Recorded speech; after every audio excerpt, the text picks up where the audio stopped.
பிரியமான நண்பர்களே, உலகத்துல நம்ம எப்பவுமே சில நேரத்துல பேசுறது உண்டு. நம்ம வாழ்க்கையில கஷ்டங்கள் சந்திக்கும் பொழுது, வேதனைகள் வரும்பொழுது, நம்ம வீட்டுல ஒரு செழிப்பு இல்லாதப்போ, இன்னும் அந்த ஆண்டவர் நம்மளுக்கு கண்டுக்கவே மாட்டுது, கேட்கவே மாட்டுது நம்ம சொல்றது. நம்ம நிலைமை இப்படியே இருக்கு அப்படின்னு நிறைய நேரம் நம்ம பேசுறது உண்டு. அந்த மாதிரி தான் இஸ்ரேல் ஜனங்கள் கூட பாபிலோனுக்கு அடிமைகளாக கொண்டு போகப்பட்டு ரொம்ப நாட்களாக 70 வருஷமா அங்கே அடிமைகளாக இருக்கும் பொழுது பேசுறாங்க. ஆண்டவருக்கு எங்களை மறந்துட்டாரு, எங்க நிலம் எல்லாம் பாழாகி போயிடுச்சு, எங்க நிலத்துல ஒரு விதையும் வரல. அப்படித்தான் நம்ம கூட இன்னைக்கு சொல்றாங்க நிறைய பேர். ஏன் வரல? என்ன காரணம்? பாவம் தான் காரணம். பாவத்தினால தான் ஆண்டவர் என்ன பண்ணாரு? அடிமைகளை அவர்களை கொண்டு போறார். ஆனா ஆண்டவர் மனசு சும்மா இருக்கா?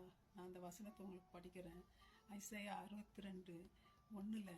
சீயோனின் நிமித்தமும் எருசலேமின் நிமித்தமும் நான் மௌனமாயிராமலும் அதன் நீதி